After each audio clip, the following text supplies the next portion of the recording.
He didn't just leave her. He slowed the car beside a lonely gas station on the edge of town, told her to step out for a minute, and drove away with her best friend and his mother still sitting in the seats where love and family used to be.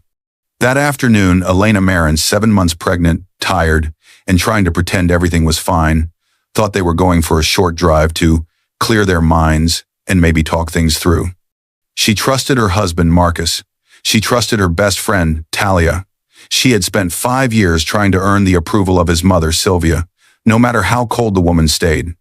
She left her phone on the charger because Sylvia said, "You don't need distractions today." She left her small purse and wallet on the same table because Marcus said, "I've got my card. We won't be long." She didn't know those simple choices were part of their plan.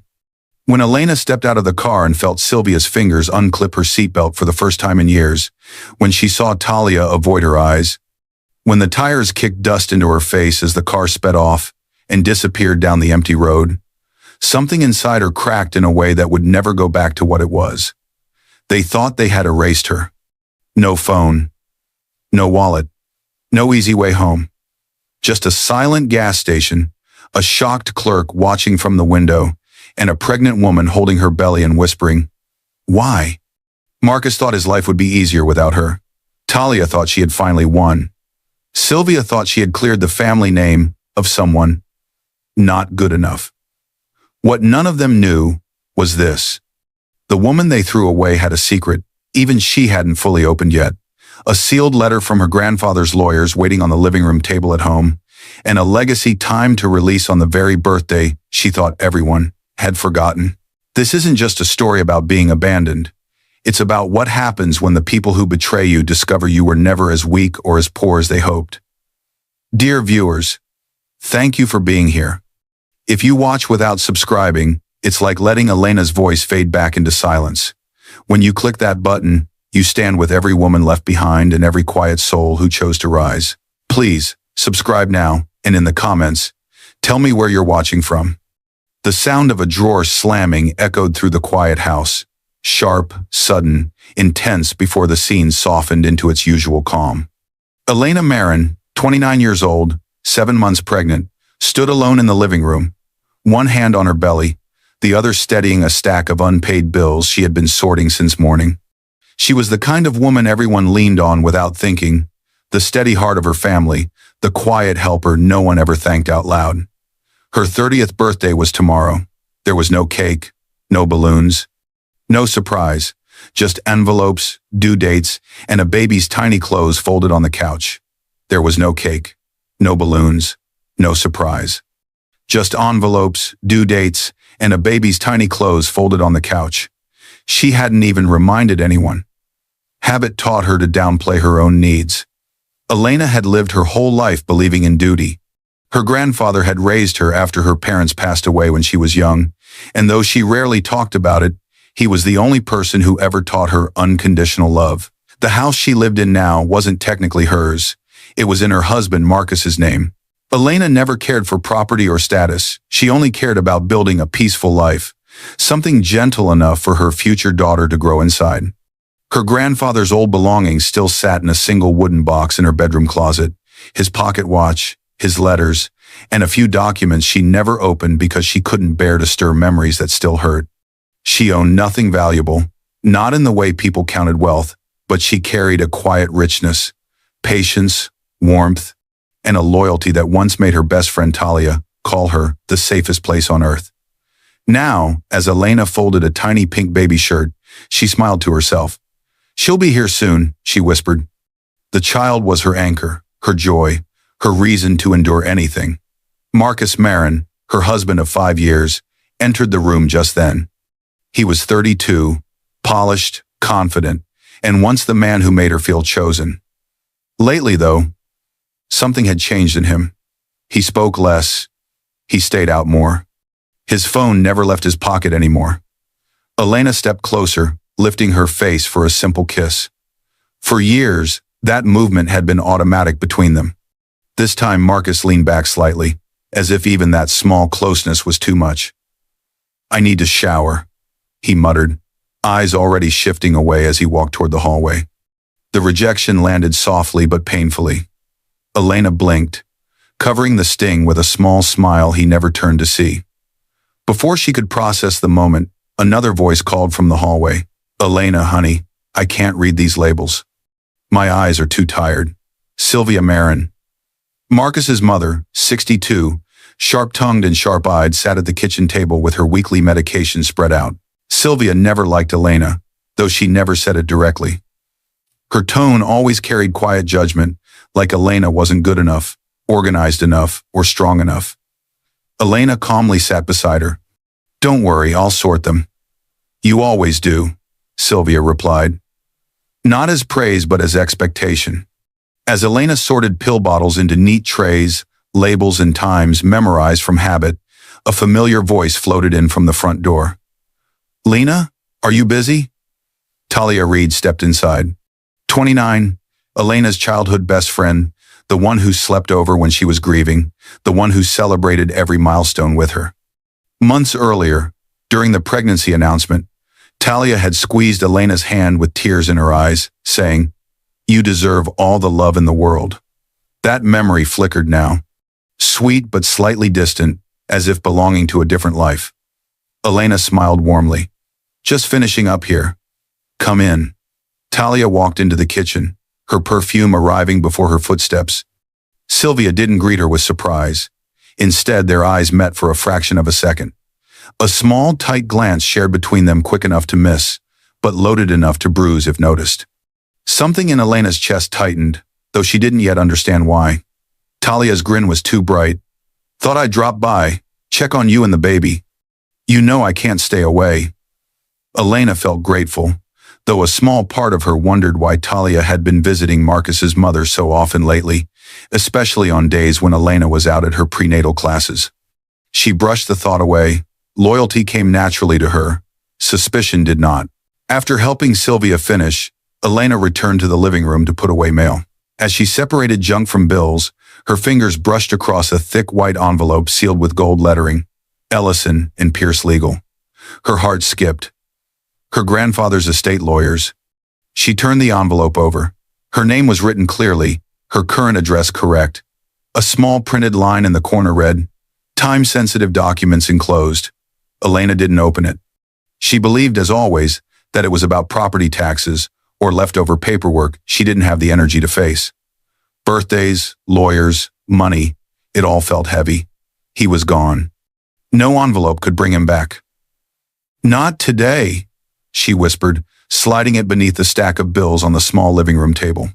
But as she turned away, the camera would have caught the slightest tremble in her hand. Before betrayal, Elena's world looked simple from the outside. What people didn't see was the weight she carried for everyone else. Then, just as Elena reached for another baby outfit, Marcus's voice echoed sharply down the hallway. "Elena, we need to talk. Now." The demand sliced through the air, cold and urgent. Elena froze mid-step, unaware that this conversation would be the first crack in the ground beneath her feet, and buried under one ignored envelope waited the truth that would outlive every lie around her. Later that afternoon, the sound hit her like a slap, whispers, hurried and urgent, coming from behind Marcus's closed office door. Elena froze at the top of the stairs, a basket of warm laundry in her arms, her heart hammering against her ribs. She wasn't trying to eavesdrop. She had simply walked past at the wrong moment, or maybe the right one. Marcus's voice was low, tight. "You need to stop coming here so often." She's starting to notice. Talia's voice answered, softer, but unmistakably, her best friend's. "She won't suspect anything. Elena trusts me more than anyone." The words sliced through the quiet hallway. And then silence. Elena stood perfectly still, afraid even her breathing would expose her. She tried to convince herself they were talking about something innocent, something harmless. Maybe they meant Sylvia noticing. Maybe they meant the neighbors. But nothing about their tone sounded harmless. The scene slowed as she stepped back from the door, her mind spinning. Warm laundry pressed against her belly as if grounding her. She whispered to her unborn daughter, "It's okay. Mama's here." But even her own voice felt unsteady. Elena didn't want to believe anything was wrong, but patterns don't lie. She carried the laundry to the bedroom, her thoughts heavy. She remembered a time years ago when Talia had wrapped an arm around her after a heartbreak and said, "If anyone ever hurts you, I'll fight them first." Back then, Elena believed it with her whole soul. But lately, things felt different. Marcus came home smelling like cologne she didn't own. Talia arrived unannounced more often than before. Sylvia watched Elena with eyes that seemed to evaluate instead of care. And now whispers she wasn't meant to hear. Elena set the laundry on the bed and began folding slowly, trying to calm her thoughts. When she dug into Marcus's work pants looking for socks, she found something that changed the temperature in the room. A receipt, a spa visit, 2 guests. The date matched the afternoon. Marcus said he had a long meeting. She pulled out another receipt from the same pocket, this one from a jewelry shop. A bracelet. Elegant, expensive, and not one she ever received. Her hands trembled. She sat down on the edge of the bed, her breath catching. Maybe there was an explanation. Maybe the bracelet was for Sylvia. Maybe the spa day was a work event. Maybe Talia had been helping him choose something for Elena, and he just hadn't given it yet.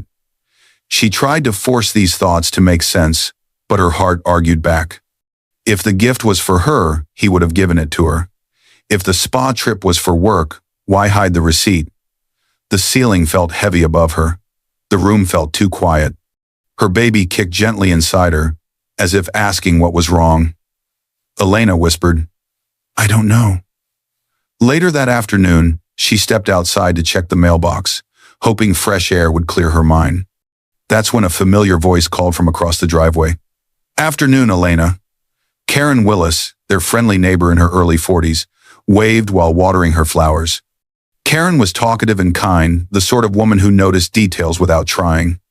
Elena smiled, though her heart wasn't in it. "Hi, Karen. How are you?" "Oh, I'm good," Karen replied. "By the way, I saw Talia's car here again yesterday. Thought you two were having another girls' day." Elena froze mid-step. Yesterday? She had been at her prenatal class yesterday. Marcus had insisted she go, saying he'd be working from home and that Sylvia would rest in her room. Karen kept talking casually, unaware of the storm forming in Elena's chest. "I figured she was helping you get ready for the baby. She sure comes by a lot these days." Elena forced a smile, but inside, something cracked. Talia wasn't helping her. Talia hadn't even texted her all week, so why was she at the house when Elena wasn't home? Inside the house again, Elena closed the door gently behind her, not out of calmness, but because she was afraid if she didn't, she would slam it. She leaned her back against it, breathing slowly, her hand instinctively resting on her belly. Her mind replayed everything. The whispers, the shared glance in the kitchen, Marcus pulling away from her kiss, the receipts, Karen's casual comment about Talia's car. Piece by piece, a picture she didn't want to see began forming. She sat at the kitchen table, her fingers brushing the rim of her water glass, trying to keep her breathing steady.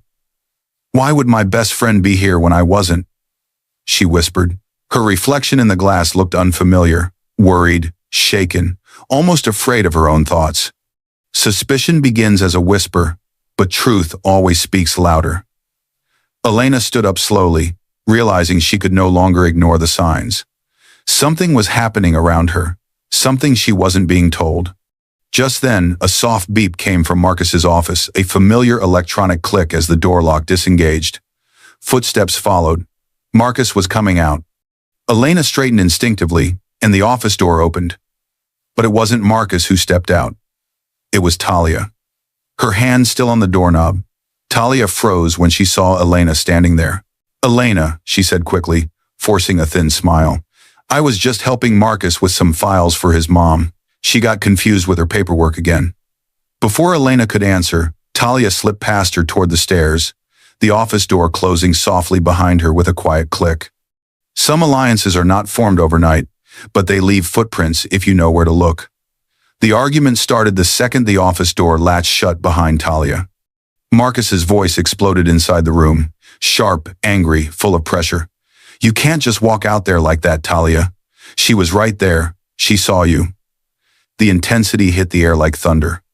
"Talia Reed, Elena's childhood best friend. 29 years old. The same woman who once knew every secret Elena had stood stiffly in the center of Marcus's office. Her chest rose and fell quickly. She was nervous but trying to look confident. The house outside grew quiet again, unaware that inside this one room, Elena's world was being rewritten. Marcus paced behind his desk, running a hand through his hair. "You're going to ruin everything. She already heard us yesterday." Talia's jaw tightened. "You're the one who wanted to talk in here with the door half open." "It was locked," Marcus snapped. "She shouldn't even be near my office." The lock, the way it had beeped open when he emerged before. Elena never entered this space without him telling her to. They had counted on that. Until today, when Talia stepped out at the wrong moment. Slowly, the energy shifted. The explosion of anger softened into something more dangerous. Quiet planning. Sylvia Marin, Marcus's 62-year-old mother, entered the room next. She didn't knock. She never did. She stepped in and moved with purpose, closing the blinds as if she had done this many times before. This wasn't a mistake. This wasn't confusion. This wasn't sudden. This was coordination. This wasn't spontaneous betrayal. It was planned. Sylvia turned her sharp eyes toward them. "You two need to get your story straight," she said. Her voice was calm but carried the tone of someone used to giving orders. "Elena is too trusting, but she's not stupid." Talia crossed her arms, her voice defensive. "I told you she wouldn't check the office. She never comes in here unless Marcus tells her to." Marcus glared. "She was in the hallway, Talia, and Karen mentioned your car again. If Elena puts it together, then you control the story first." Sylvia cut in, as if the solution were simple. "Make her feel guilty. Make it her fault." "You've done it before." Marcus looked down, jaw clenching. He had done it before. Every time Elena raised a concern, he'd turned it into an overreaction, a misunderstanding, pregnancy hormones. Sylvia walked behind his chair and rested a hand on his shoulder. "You've let this go on too long, Marcus. She was never right for you. Her background, her lack of ambition. She drags you down." She spoke as if Elena wasn't the woman who cooked meals, handled bills, cared for Sylvia's health, and tried endlessly to please her. Talia's eyes flickered with something between guilt and agreement. "She's comfortable," Talia said quietly. "Too comfortable." "You said it yourself."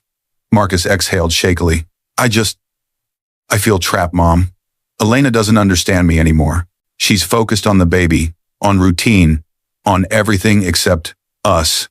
Talia stepped closer, her voice softer but laced with confidence. "Marcus, she was never the right match for you. You said it yourself, she's clingy, emotional. She doesn't get your world anymore." She hesitated, then added, "I understand you better." Marcus looked at her, and the silence that followed confirmed what Elena feared but didn't know yet. This wasn't about a mistake. This wasn't about a brief lapse of judgment. This was an affair built on dissatisfaction, resentment, and shared selfishness. Talia continued, voice trembling from her own fear. "And once the baby comes, she'll need you even more. You'll lose everything. Your freedom, your peace, your goals." She shook her head. "She'll pull you down with her." Her words settled into the air like poison. Marcus nodded slowly, as if agreeing with a story they had already told themselves too many times. Sylvia watched them both, satisfied. She had wanted Elena out for years, and now she finally had leverage. She leaned back in Marcus's office chair, folding her hands. "Well," Sylvia said quietly, "we have a plan. And tomorrow, everything changes." Marcus stiffened. "Already? Tomorrow?" "Yes," Sylvia said. She spoke with the cool certainty of someone who believed she was right. "You take her for a drive. Somewhere quiet. Somewhere she can't just walk home from. You know the old gas station on Highway 12? She paused, letting the idea settle. "You pull in. Tell her to step out and stretch. We drive away." Talia swallowed. "That's extreme." "So is a divorce with property division and child support," Sylvia replied. "You want a clean slate? This is how you get it. She has no car, no family here, no one but us. Marcus was silent for a long moment. Then he nodded. This was betrayal carved in stone. This was their alliance. This was the moment Elena's fate was sealed. And Elena had no idea the people she loved were preparing to discard her. Outside the office door, light footsteps creaked on the stairs, hesitant, familiar. Elena. She paused just beyond the door, one hand on the railing, closer than any of them realized. The closer the truth comes to the surface, the faster betrayal prepares to strike. The next morning, the morning they had chosen, began with a jolt. Marcus slammed the bedroom door loud enough to shake the frame. "Elena, get ready," he said sharply. "We're going for a drive. We need to clear our minds." The intensity in his voice hit her like cold water. He rarely woke her that abruptly. Elena, 7 months pregnant and moving slower these days, blinked in confusion. "A drive? Now?" "Yes," Marcus replied, tugging open the wardrobe without looking at her. "It'll help you relax. We need to talk. Away from the house. Away from everything." The edge in his voice should have warned her. But instead, she grasped at the possibility that he wanted to reconnect. After the last few strange days, the whispering, the receipts, Talia stepping out of his office like she belonged there. Elena desperately wanted a sign that her marriage wasn't falling apart. She softened her tone. "Okay, maybe it will help." The scene slowed as she changed clothes carefully, breathing deeply, telling herself that this might be the moment they talked honestly.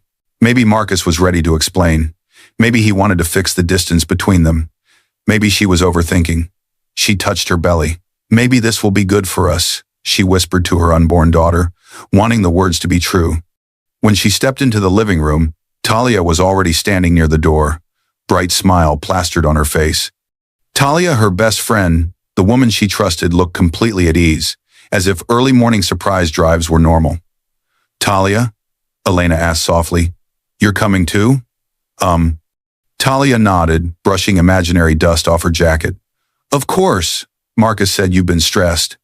I thought I'd tag along, keep you company. Make sure you're comfortable." Her tone was cheerful, but her eyes darted quickly toward Marcus, as if checking for approval. Elena tried to ignore the rush of nervousness moving through her. "Thanks," she said quietly. "That's thoughtful." Just as they headed for the door, Sylvia appeared from the hallway. Sylvia always seemed to show up when Elena least expected it. Today, she wore a smile that didn't reach her eyes. "Sweetheart," Sylvia said sweetly, "leave your phone here. Let it charge. You don't need distractions today. Just relax and enjoy the drive."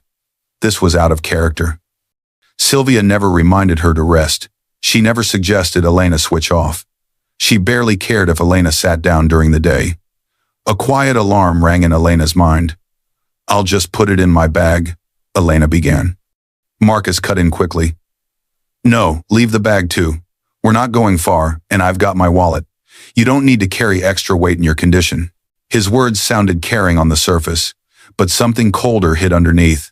Logic formed in her mind. He didn't want her to call anyone, didn't want her to check messages, didn't want her to reach out if something felt wrong. Her fingers hovered over her phone and small purse on the side table before she reluctantly set them both down. "All right, if that's what you want." As they walked to the car, hope is the softest place to hide a knife. The car ride began quietly, too quietly. Elena sat in the passenger seat, watching trees pass by, trying to ignore the tension. Sylvia sat behind her. Talia sat behind Marcus. For a short, hopeful moment, Elena let herself imagine this was a family trying to heal. Marcus gripped the wheel in silence, jaw tight, eyes fixed ahead. She tried to start a conversation. "Marcus, is everything okay between us?" "Later," he answered. That one word made her heart sink. The silence that followed was heavy enough to make her chest ache. Elena turned her face toward the window, clinging to hope even as it crumbled inside her. After about 20 minutes, something strange happened. Marcus took a sharp turn off the main road, a turn he had never taken before. Not on any trip, not on any drive. It wasn't the way to the beach. It wasn't the way to the park. It wasn't the way to any place they usually went. Elena's breath caught. Marcus, this isn't the right direction. He didn't answer. Another turn. This one, harsher. Her heartbeat thudded in her ears. Talia leaned forward from the back seat, her voice forced and slightly shaky. Everything's fine, Lena. Just trust us. Trust. A word that suddenly felt empty. Elena's hands slowly moved to her stomach, as if instinctively protecting her child. Up ahead, she saw a small, isolated gas station in the distance. Marcus was driving straight toward it with a determined expression she had never seen before. And deep inside, something cold whispered, "This isn't a drive to clear your mind. Some moments don't break a life. They split it in two." Marcus slammed on the brakes so hard, the car jerked forward, throwing Elena against her seatbelt. The sudden stop hit her body with violent force. Her breath caught, her hands flew to her stomach, and for a moment, the shock froze every muscle in her body. "Marcus," she gasped. "What are you doing?" The car sat in front of an empty, quiet gas station, no other cars, no movement, only the dull hum of a flickering overhead light. The place felt wrong, eerie, chosen on purpose. Marcus didn't answer. The intensity of the moment was immediate, too sharp, too sudden, and Elena's mind scrambled to understand.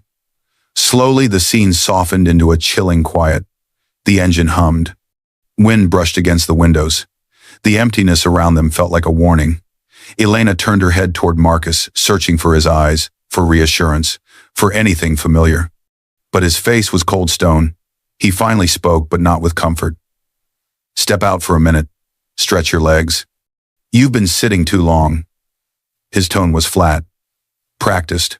Talia leaned forward from the back seat, her smile stretched too wide, too forced. "He's right, Lena. Come on, it's good for the baby. Just a minute." Her voice trembled slightly, not with fear, but with guilt she was trying to bury. Elena frowned. "Why here? This doesn't make sense." Sylvia, who rarely touched Elena, suddenly reached across and unbuckled her seatbelt with quick, sharp fingers. "Go on, dear," she said with a sugary smile. "Just step out for a moment. We'll grab some water and snacks." Everything happened too fast.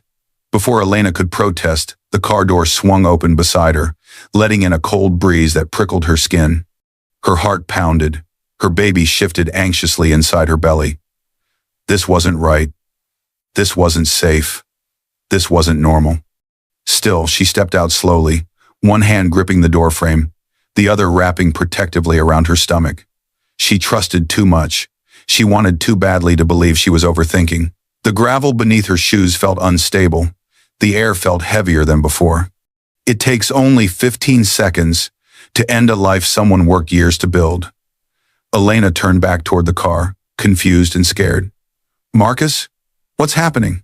For one horrifying second, she thought he might get out and explain. Tell her she misunderstood. Tell her everything was fine. Tell her he loved her and this was all a bad joke. But he didn't move. He shifted the car into drive.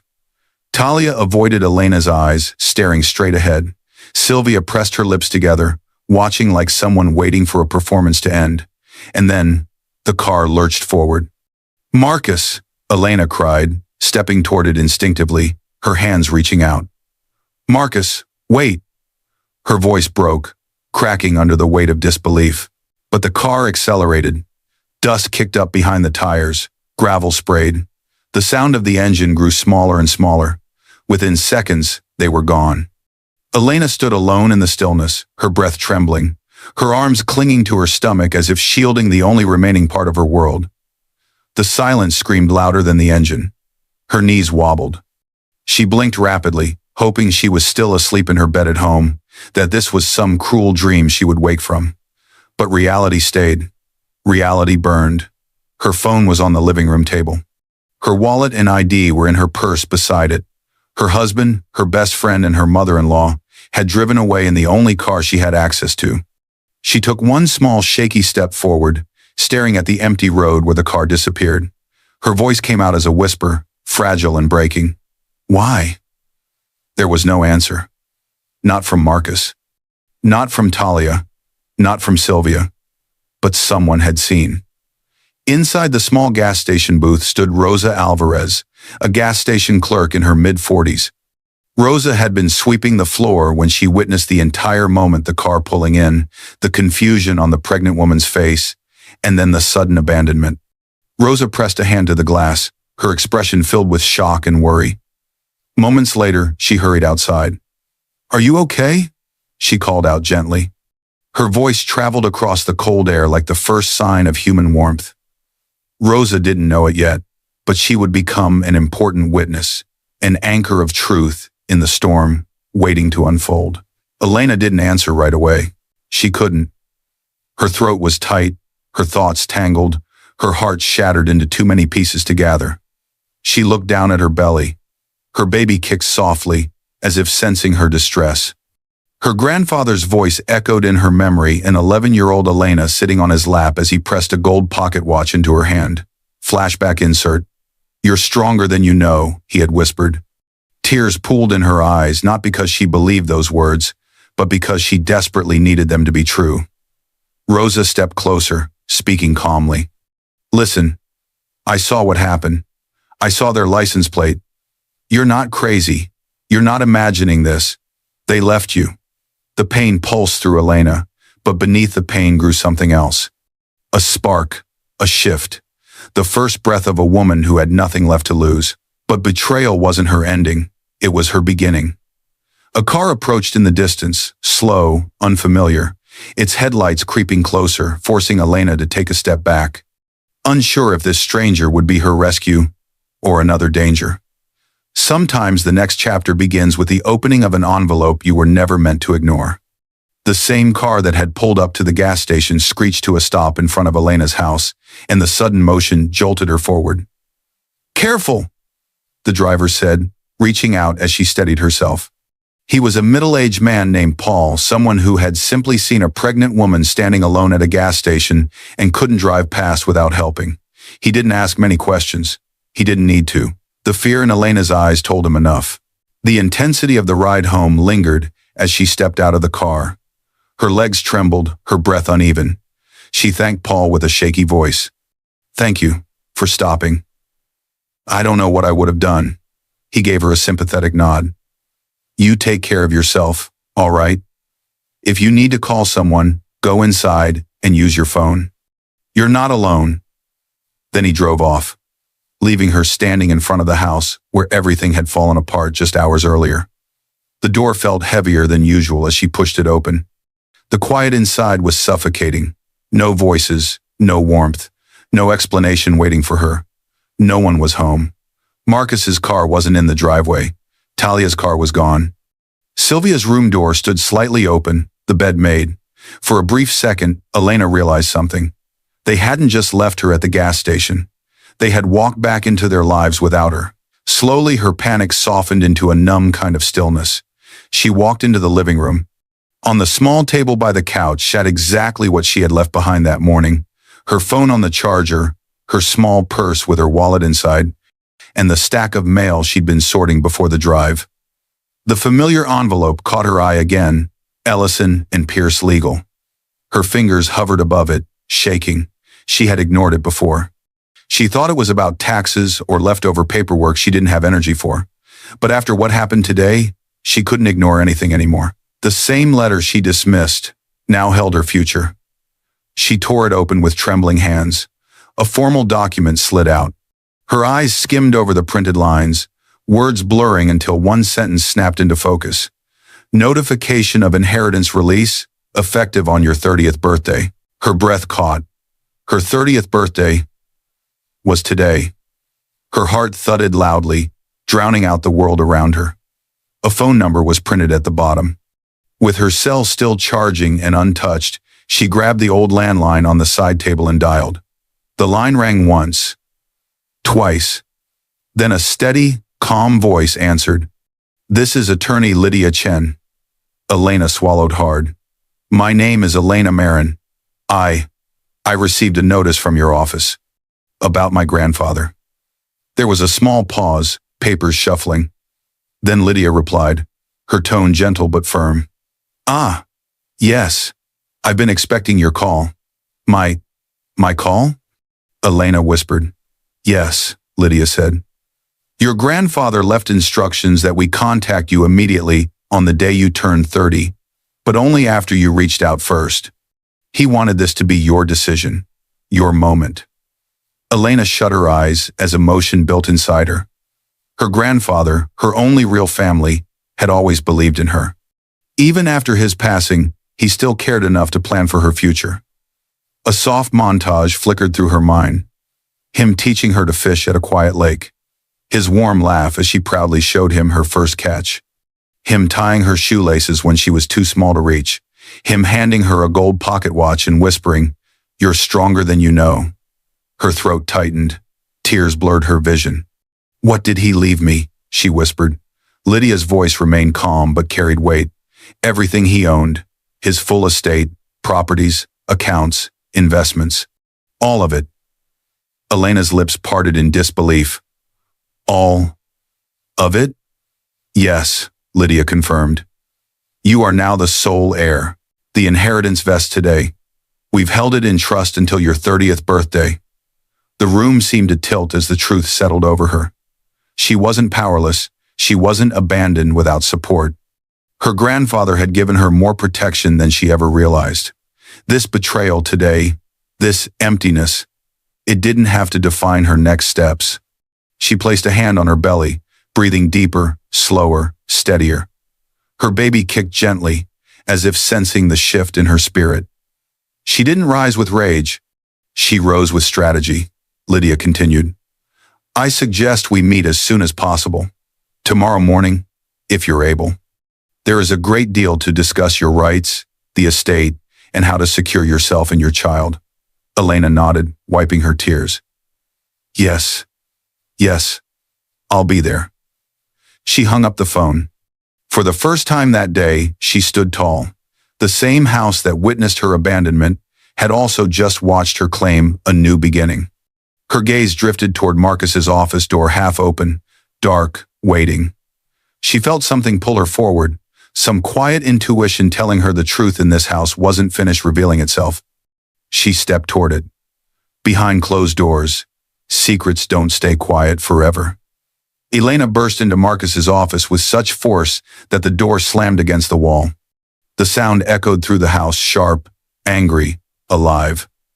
For a moment, she stood there trembling, expecting to find Marcus, expecting a confrontation, expecting answers. But the room was empty. The silence inside felt like a cruel reminder of everything she now knew. His chair was pushed back. Papers were stacked on the desk. A mug sat half-finished, a faint ring of coffee at the bottom. The light smell of Talia's perfume still lingered in the air. Her rage melted into something quieter, something clearer. She walked slowly around the room, breathing deeply, letting her eyes adjust to the space she had never really entered before. This was where he kept his secrets, his passwords, his files, his life. She didn't cry. She didn't crumble. She simply inhaled and exhaled like someone preparing for the next part of a long journey. Revenge is strongest when silent. Elena reached into her pocket and took out the note she had scribbled with attorney Lydia Chen's address and meeting time. Inheritance had given her options. But justice needed proof. It needed planning. It needed allies. She looked at the computer on Marcus's desk, at the filing cabinet where he kept documents labeled personal, at the drawer that had always been locked. She didn't touch anything. Not yet. Instead, she stepped back and whispered to her daughter, "We will do this the right way." Days later, Elena sat inside a quiet office space across from two people who would become the pillars of her fight. Lydia Chen had kept her promise. At their first meeting, she listened to everything, how Elena was abandoned. The gas station, the car leaving, the years of quiet loyalty.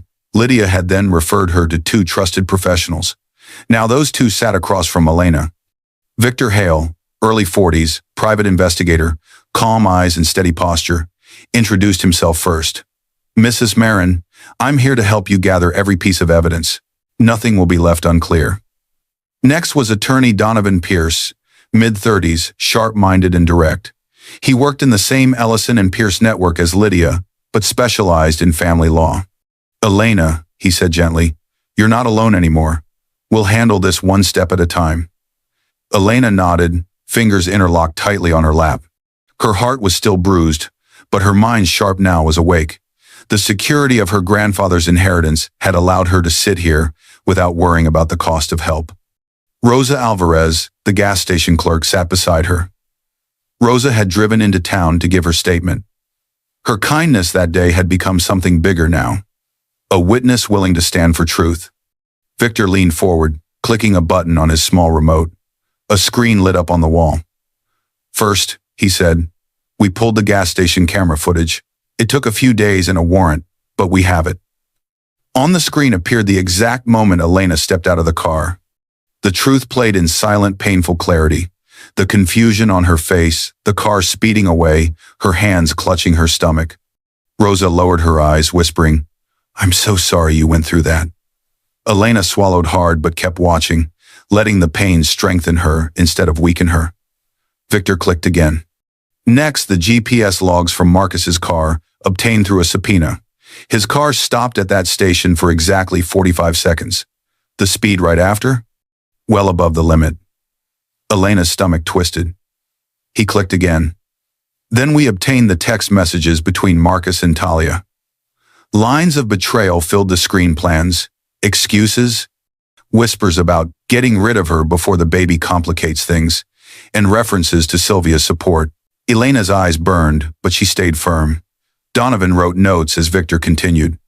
"We also traced financial transfers. Sylvia has been moving money from accounts tied to you payments you never approved. We compared signatures. Several appear forged." The betrayal was bigger than Elena imagined. Not just emotional, not just personal. It was financial deception too. "Everything you see here," Victor said, "is admissible in court, and we will collect more." Donovan placed a contract in front of her. "Elena, once we file this, the legal process starts. Divorce, custody, asset freeze, full exposure."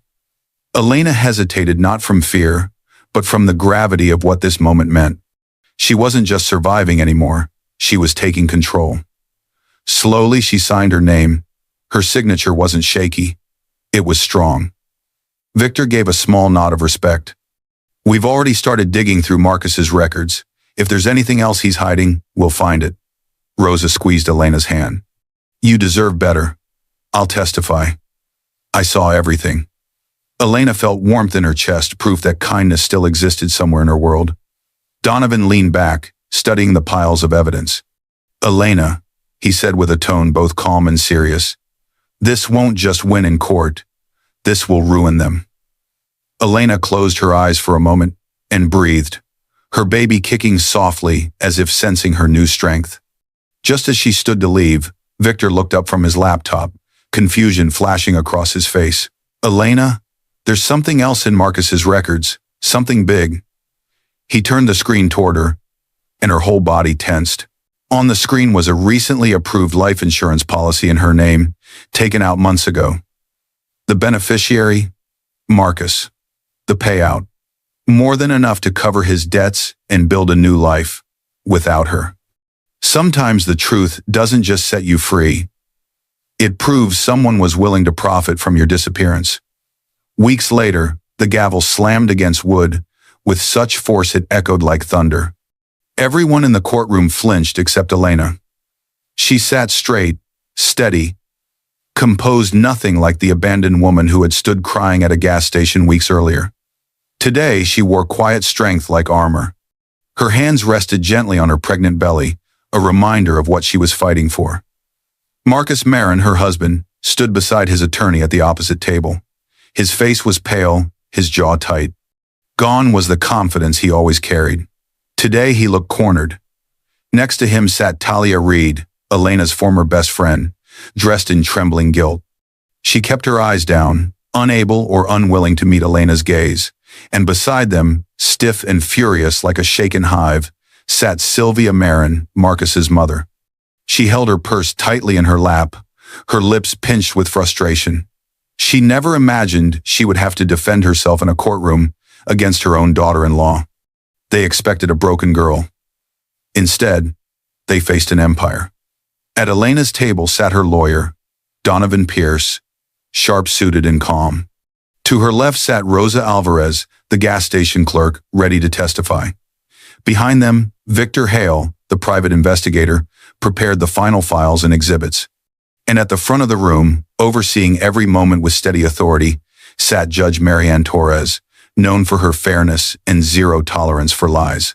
The hearing began with the evidence presentation. Donovan stood first. Your Honor, we will begin with the events of the day Mrs. Marin was abandoned. He clicked a remote. The courtroom screen came alive. There, in cold, unforgiving clarity, was the video of Elena stepping out of Marcus's car at the gas station. Her confusion was visible, her fear, her vulnerability. Then the car speeding away. Someone in the audience gasped softly. Marcus closed his eyes, jaw clenching. Talia shifted in her seat. Sylvia pressed her lips together so tightly they turned white. Elena kept her gaze forward. She refused to let herself cry again. Not here, not in front of them. The video ended. Silence followed. Donovan spoke calmly. Mrs. Marin was 7 months pregnant when this occurred. She was left with no transportation, no phone, and no wallet. Judge Torres nodded slowly, her expression unreadable. Next came the text messages. Donovan projected them on the screen. Messages between Marcus and Talia. She's too emotional. We have to do it before the baby comes. Your mother supports us. She said, Elena is slowing you down. Gas station is easy. No cameras she'll notice. Donovan turned toward Marcus. Unfortunately for you, Mr. Marin, there were cameras. Marcus stared at the table. Talia's hands shook in her lap. Sylvia looked away, her nostrils flaring. Judge Torres frowned. The courtroom reporter typed rapidly, recording everything. Then Rosa testified. She stepped forward gently, hands clasped. Your Honor, I saw the whole thing. The car left before she even understood what was happening. She looked terrified. Rosa's voice softened.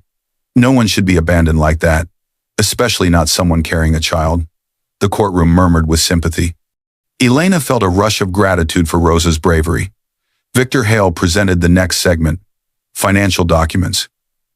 The court should be aware, Victor said, that Miss Sylvia Marin has been moving funds out of accounts tied to Elena without her knowledge.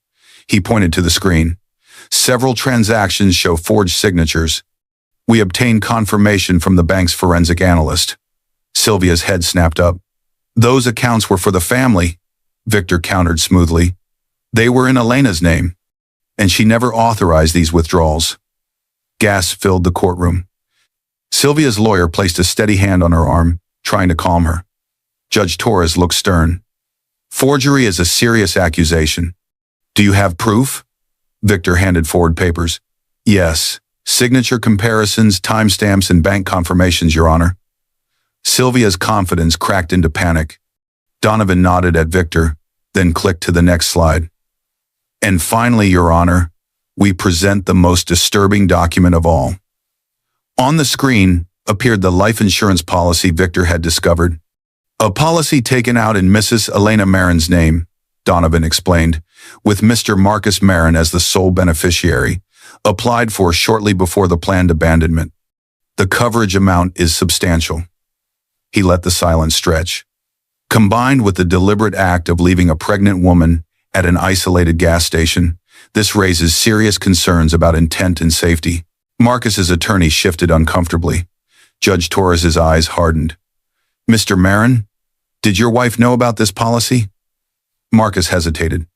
I didn't think it was important. Donovan's voice cut through his excuse. Not important, or not convenient to mention. The courtroom felt the shift. This was no longer just cruelty. It was danger. Donovan concluded the evidence presentation. Your Honor, what you see here is not a misunderstanding. It is a coordinated betrayal involving emotional cruelty, planned abandonment, financial manipulation, and deliberate endangerment of a pregnant woman. The courtroom fell silent. Judge Torres leaned forward slightly, her eyes firm and focused. She looked directly at Marcus, then at Talia, then at Sylvia. Her voice calm, measured, and sharp enough to cut the air. Mr. Marin, Miss Reed, Miss Marin, this evidence is overwhelming. The room tensed. Marcus swallowed hard. Talia's breath trembled.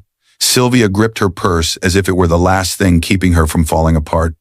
And Elena finally allowed herself a slow inhale, one filled not with pain, but with power.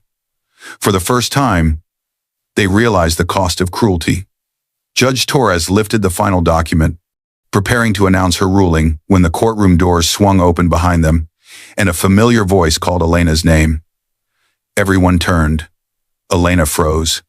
It was Lydia Chen, holding a folder marked with Elena's name, proof of her inheritance and financial independence, prepared to ensure Marcus couldn't touch a cent.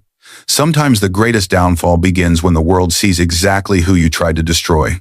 The courthouse doors flew open with a violent crash as Marcus burst outside, shoving past reporters and ignoring the flash of cameras. His face was frantic, pale, desperate, so different from the man who once abandoned his pregnant wife at a gas station without a backward glance. "Elena!" he shouted, voice cracking. The intensity of his panic cut through the courthouse courtyard. The noise of the world seemed to fall away as he sprinted toward her. Elena stood on the courthouse steps, breathing steadily, one hand gently covering her belly. Judge Torres had just issued a strong temporary ruling. Primary custody to Elena, immediate restraining order against Marcus, and a freeze on any assets he tried to hide. Sylvia faced separate fraud charges. Talia's reputation was shattered before everyone who heard the testimony. Talia and Sylvia trailed behind Marcus now, both shaken by the ruling. Neither looked victorious. The three of them stood exposed before the world, judged, embarrassed, and defeated. But Elena, she looked calm. She looked whole. Marcus reached her first. He grabbed her arms, almost dropping to his knees right there. "Elena, please," he begged. "I made a mistake, a horrible mistake. We can fix this. We can fix us." The intensity softened into a slow, deep ache as Elena stared at the man she once loved. His eyes were red, filled with panic. His breathing was fast and broken. He looked like someone drowning. Inside her, however, something was quiet like a lake after a storm. The courtroom had changed something in her. She wasn't the same woman he left on that gravel road. The man who abandoned her now begged for her mercy. Elena pulled her arms back gently, not in anger, but in clarity. Behind Marcus, Talia Reed stood with her arms crossed tightly over her chest. She looked furious, not at the situation, but at Marcus. "This is your fault," Talia snapped at him. "You said she wouldn't fight back. You said she was too soft, too emotional." Elena blinked at those words, but she didn't break. She didn't even flinch. Talia continued, voice rising. "You told me she wouldn't take us to court. You said your mother would fix it." Sylvia Marin froze at that. The older woman stood on the sidewalk, her breaths uneven, one hand gripping a bench as if her body might give out. The humiliation of having her financial fraud exposed in court had cracked her pride wide open. Reporters circled, microphones raised, snapping photos of Sylvia's collapse, Talia's outrage, and Marcus's desperation. Elena stood still, protected by her own calmness, an emotional shield none of them could break now. Marcus reached for her again, his voice trembling. "Elena, I thought you didn't love me anymore. I thought you didn't care. I thought." Elena stopped him with a raised hand.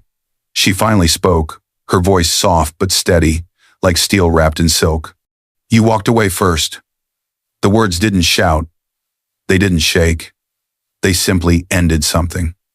Marcus's face crumpled. Talia looked away, jaw tight. Sylvia sank onto the bench completely, burying her face in her hands. Elena's eyes filled with quiet determination. She wasn't here for revenge. She was here for truth, closure, and the safety of her unborn child. The crowd behind them whispered. Lawyers watched from the doorway. Even the courthouse guards paused to witness this moment, the final unraveling of a family built on lies. Marcus let out a broken sound, falling to his knees on the cold concrete. The courtyard held its breath. "Elena," he begged again, "please, please, don't leave me. I have nothing left without you." Elena looked down at him, not with hatred, not even satisfaction, but with the deep sadness of a woman who once believed in him completely.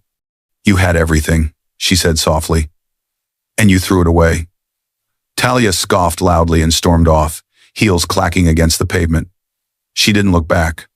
Marcus's downfall no longer served her. She would find her own way to survive. Sylvia remained frozen in shame, unable to rise, unable to defend herself. Marcus stayed on his knees. "Elena," he whispered, "I love you." Her heart tightened, not because she believed him, but because she finally understood something important. Love was never supposed to feel like begging for crumbs. She stepped back, lifting her chin. "Marcus, I don't need your love anymore." Silence followed, heavy, final. But Elena didn't need their suffering to feel whole. She turned away, ready to walk toward the future her grandfather had prepared for her. Away from courts, away from lies, away from the people who had tried to erase her. Just as Elena stepped down the final stair, a lawyer rushed out of the courthouse. "Mrs. Marin," he called breathlessly. There's something else you need to see. It was just filed, from Mr. Marin, and you need to read it immediately."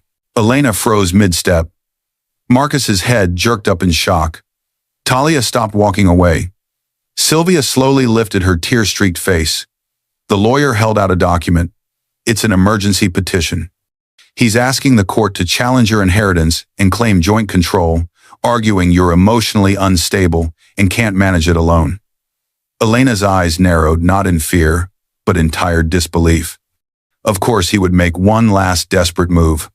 Sometimes the final blow doesn't come from betrayal, but from the last act of someone who refuses to accept they've already lost.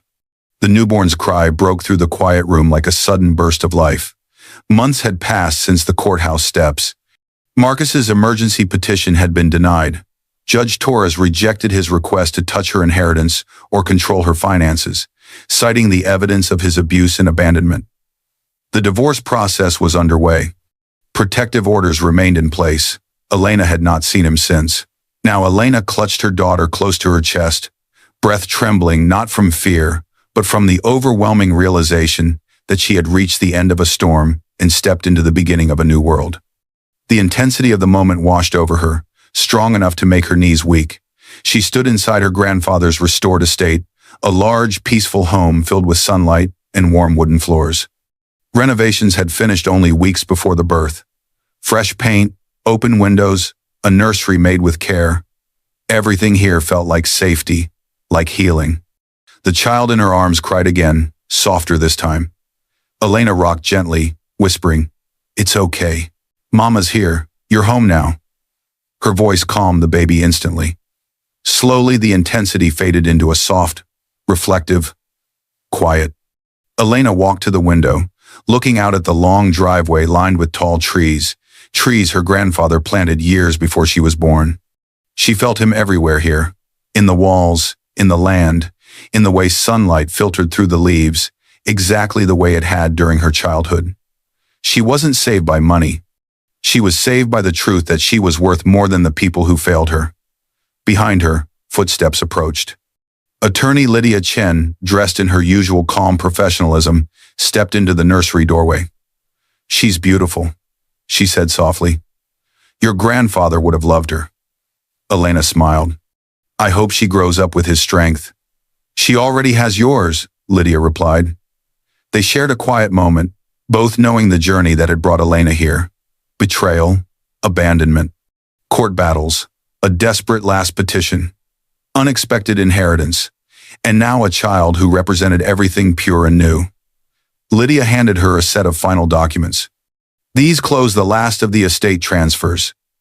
Everything is officially yours now. The house, the land, the investments. You and your daughter are secure. And with the court's orders, Marcus has no claim to any of it."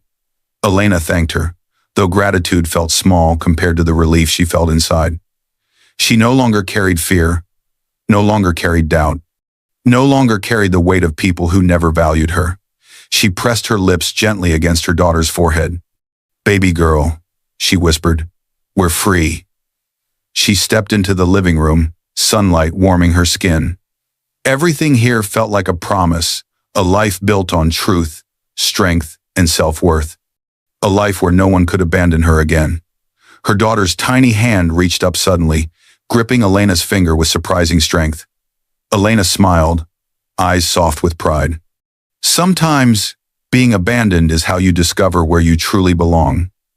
The camera slowly zoomed in on the baby's tiny fingers curled around Elena's, the symbol of a new beginning shaped not by betrayal, but by resilience.